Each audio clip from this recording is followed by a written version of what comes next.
hello and welcome. In this video we are going to integrate the Facebook Authentication, and I'm sorry you had to wait for this video for so long, but a series of unexpected events took place, so I couldn't record for a while. But anyhow, now I am able to, and I'm really happy that I can record this video for you all. So I just want to start off saying that this video is going to be really easy, and I mean like really easy, because we've done already all the hard things. We already took an in-depth look into what OAuth is and how we can connect it, and we also had an example of using Google OAuth. So using the Facebook OAuth is going to be really similar to using Google OAuth, so this is just going to be pretty much a refresher for you all. In case you're adventurous and you seek a small challenge, I would actually suggest you that you actually try to implement Facebook OAuth by yourself and see if you can do it, and then you can simply maybe watch this video and see if I did something differently. But if you don't seek any challenge, feel free to watch me and we'll go through this together. So now I'll open a diagram simply to refresh our memories on where we are currently and what we want to accomplish in this video. Okay, so over here is the diagram. I couldn't put it in a full screen because it wouldn't show everything, and I understand that this text over here is really small, but it's not that important. So if you're watching this on mobile, I'm sorry, but the most important things over here you'll be able to read. So in the past videos we've been dealing with the things on the left and we got all of this working. So on this video over here we simply want to not ruin everything that we did so far, but we just want to add in the Facebook OAuth, and we want to add in pretty much two cases. So the one case is going to be when the user wants to use the Facebook to authenticate for the first time ever, and in such example the server will also need to actually create a document for our user. But we also want to handle the case in which user has already authenticated using Facebook with our application before, and this time the server will simply need to figure out that this user already exists and to simply sign us a new token and give us back. So we are going to be working on these two use cases in this video, and let's get started. Okay guys, so first of all we need to create our application on the Facebook platform. This is similar to what we've done for the Google side of things. So now you would want to navigate to this developers.facebook.com site and you'll see this page, and then what you want to do is click My Apps over here, or actually just hover your cursor over it, and then you'll see Add a new application. So we're going to do that. So with a display name, let's say something like Facebook OAuth, something like that. Okay, and then I'll put my code worker email address and I'll click create application ID. Okay, so this won't work because the term face is in it, so no worries. Let's say node OAuth and try that. Okay, now I need to prove that I'm indeed a human being. Okay, so next we want to go into the dashboard, and once this loads up we'll see two pieces of information which are critical. We have app ID over here and we have app secret that we can show by clicking this button over here and then entering our Facebook password. Okay, great. So now that we have those two, just keep a track of them because we'll need them really soon. So for now I'll go back to our editor and I'll actually start by writing some code, but it would be really nice if you have access to this really quickly because we'll need it. Okay, so what we want to do next is we want to modify our passport.js file. So we want to install a passport module that is going to be similar to this one, which works for the Google, and we need one for the Facebook. So I'm going to actually use my commander over here, and I'm going to go into this directory. Sorry, I could have done that before I started recording, but I forgot. So what we want to do is we want to install a package that is called passport dash Facebook and then dash token, like this. Okay, so we need to install it, and while it is installing I can actually start typing some code over here. So we need to first of all get, of course, a handle on that module. So I'll simply name it something like Facebook token strategy, and we're going to require it over here. So passport dash Facebook dash token, like this. Okay, so now we want to do something similar to this piece over here, but for handling the Facebook side of things. So what I could also do is I'm going to open this in another side-by-side panels, and then what I can do is actually have this over here, and I can write it over here. Oh, maybe that's going to be let me type actually over here, then this panel over here won't change. Okay, so what we want to do is to again use the passport.use. We want to give this strategy our custom name, so let's call it Facebook token, like this. And then we want to instantiate a new Facebook token strategy that we just required up above. Okay, so now as far as these options go over here, it is going to be the same. So again, we'll have a client ID, which needs to be something, and we'll have client secrets, like that.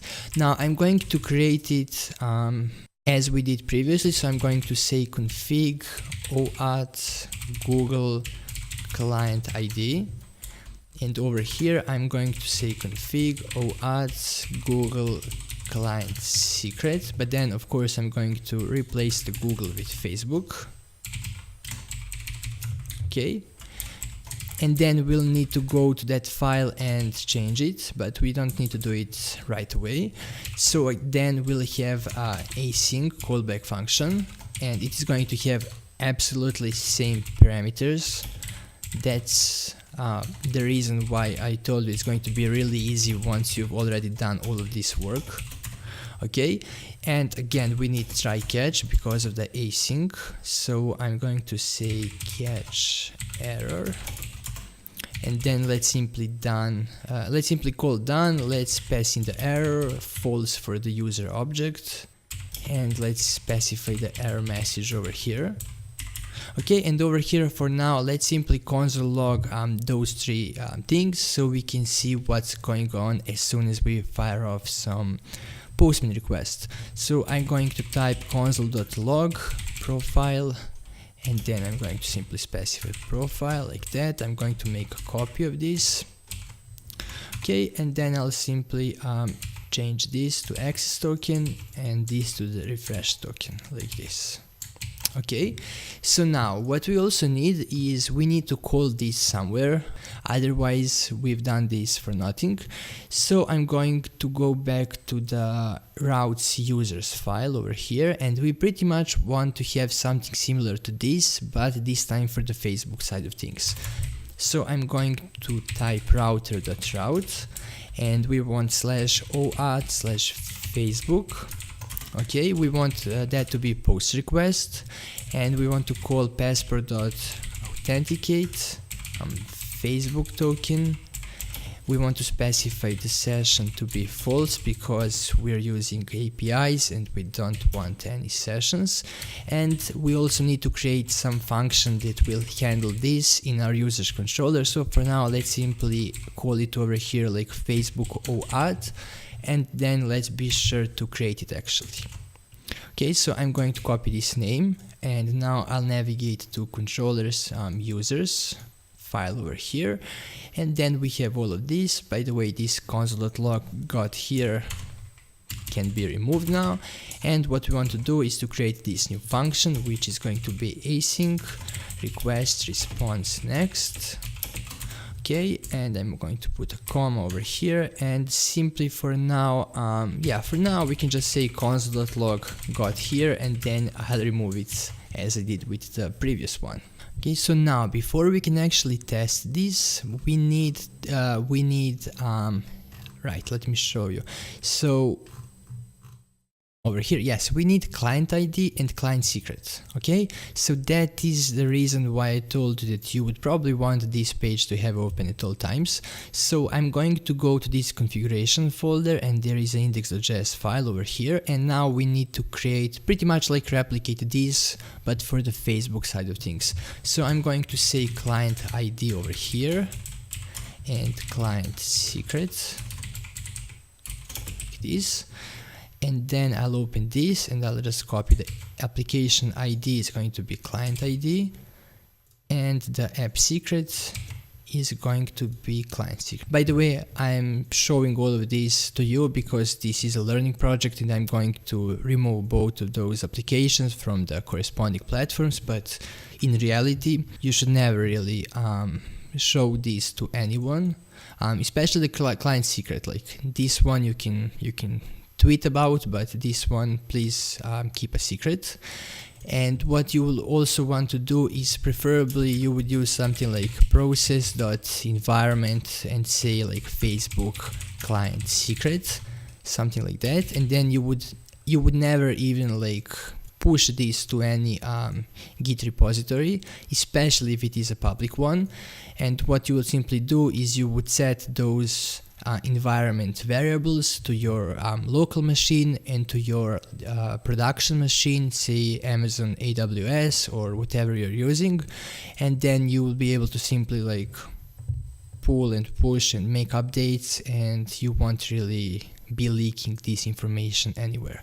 But for now I'm keeping this all public. I'm just like removing this from the repository. So if you just downloaded this off my GitHub, you will see something like pretty much like this, because like anyhow I'll simply remove them, so this wouldn't work for you anyway, and you should honestly create your own applications on these platforms.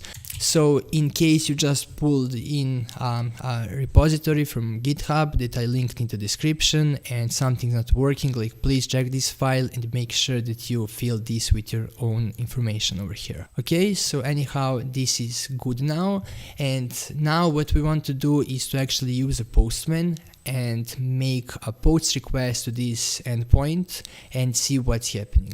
Now remember, in the last video when we have been dealing with a Google OAuth flow, what we needed to do is we went to their Google OAuth playground site and we were able to get access to our access token from that page. So now we need to do something similar but for the Facebook, and I'm going to show you a site that you can use to gain access to your access token.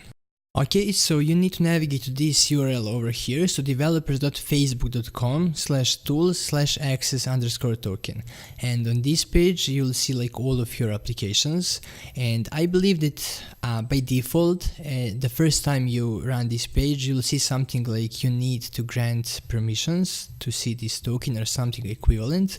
So just click that button over there and then you'll be presented with this long string which is your access token.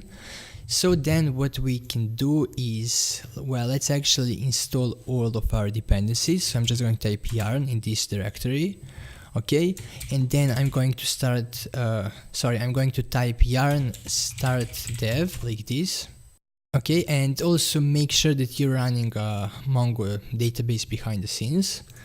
Okay, so now equipped with all of this information, what we can do is we can use Postman and we can navigate to our localhost :3000/user/OAuth/Facebook this time, and then you want to put into the body of it JSON text, JSON data, and then over here you want to have a property called access token lowercase with underscore between those two words, and you simply want to copy this user token and paste it over here. Okay, so now we have the server running. I'm going to put it on top and let's see what happens. Okay, first of all I need to click the send button.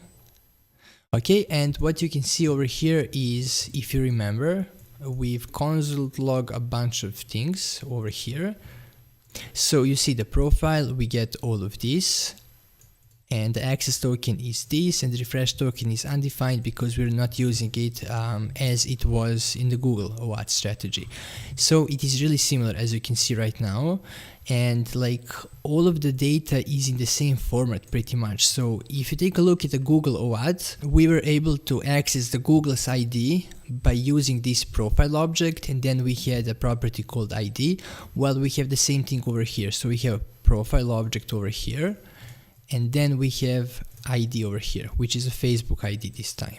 Then if you want to check for the email, you see that we were able to access it using a profile.emails, zeroed and then the value, it's over here. Now we can't really see it at the moment because we need to enable some things first, but as you can see, that's pretty much it. Okay, so we've just seen that we get the entire user profile back to us, but we don't see that email field.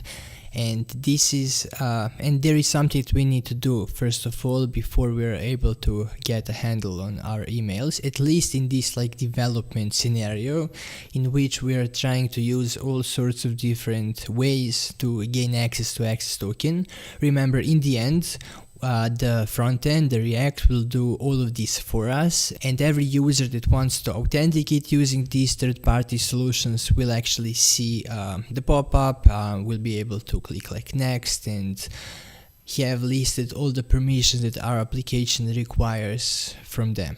So what you need to do is you need to go back to your Node OAuth application inside of Facebook, and under these products over here you won't see this Facebook login, but instead you'll see this add product, and what you want to do is to find a Facebook login over here and simply click on it.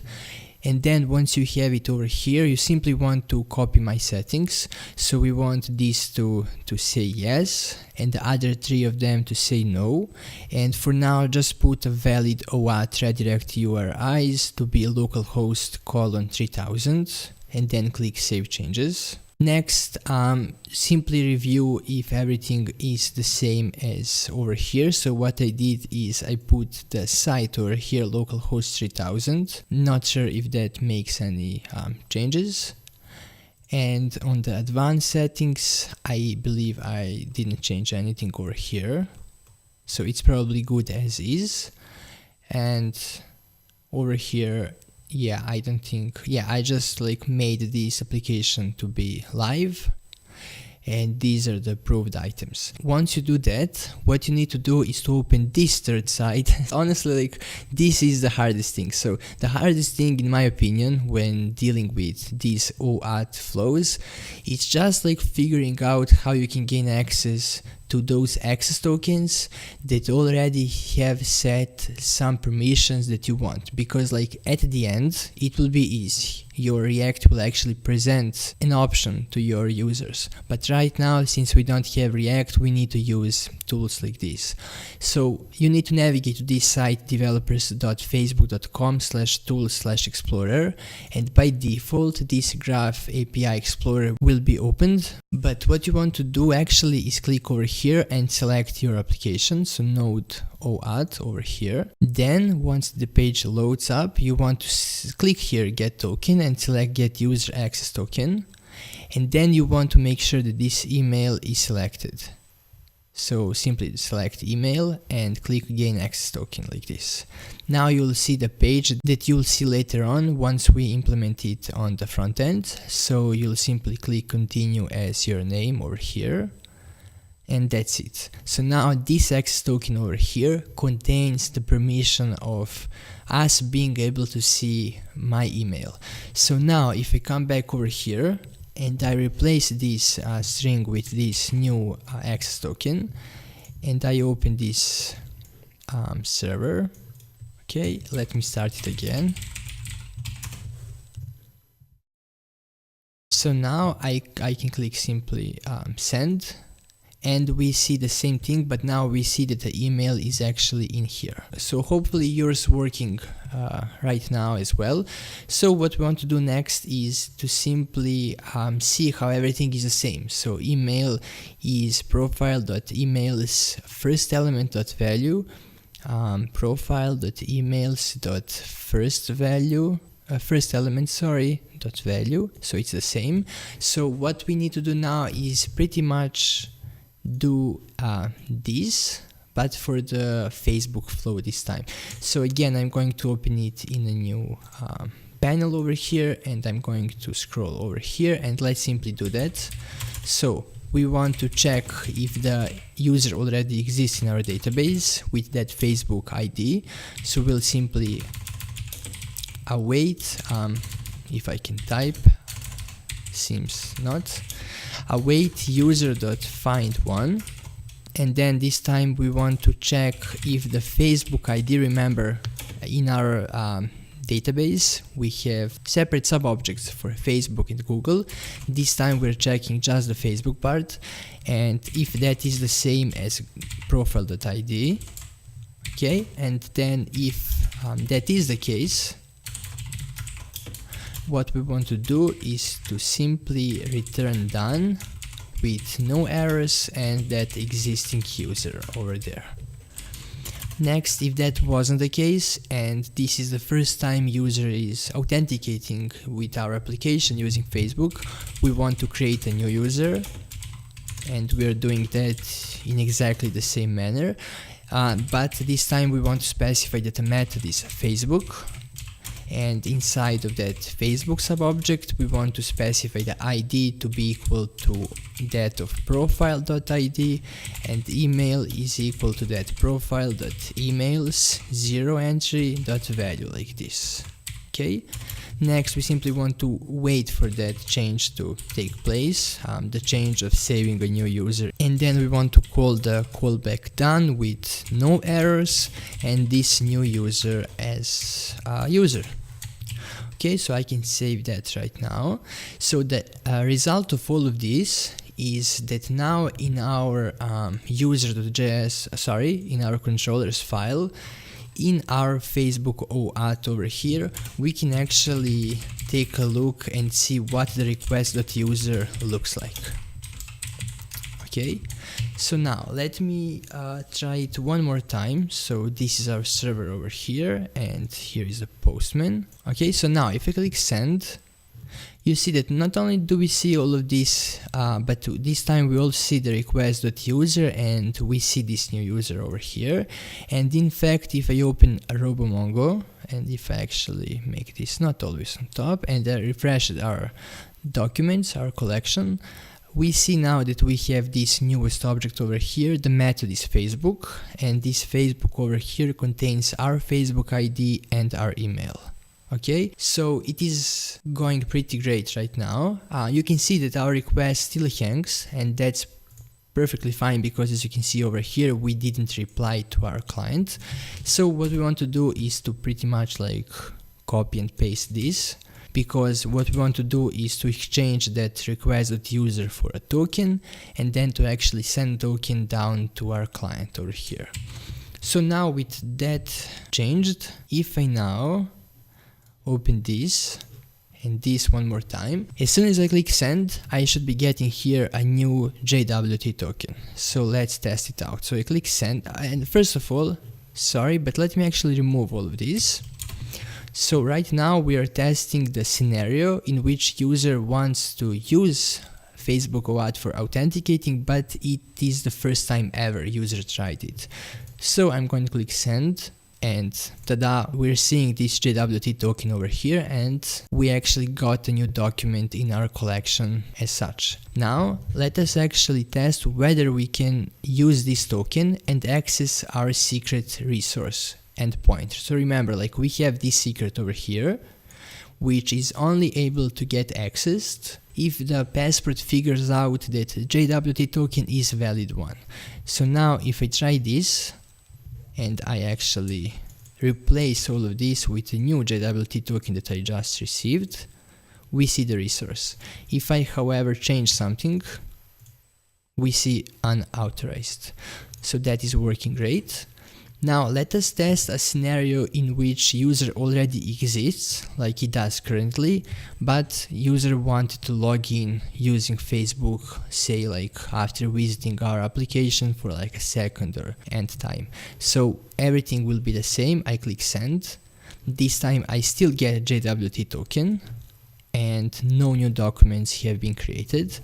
And if I copy this JWT token again and I try this secret endpoint over here and I click send, I still get secret resources. And with that, we just finished these two use cases and we just tested them. So as you can see, this wasn't that hard. Like the most confusing part for me, at least when I've been dealing with this myself, is figuring out these cryptic URLs and pages from where I can generate an access token beforehand, put some permissions that I want, and then be able to send them to Postman. But now you know how that's done and you see how easy it was. So we just replicated this. We just added a new piece over here that looks awfully similar to this one over here. And that's pretty much it. We also needed to create a new function over here that is the same. So one improvement could be maybe we could just have a function called generate OAuth token, and then maybe we can reference that one in both of here. So that is definitely like one improvement that you can do on your own. I won't be doing that because like maybe this makes things more clear at the moment and this is educational material, but as you can see the code is exactly the same.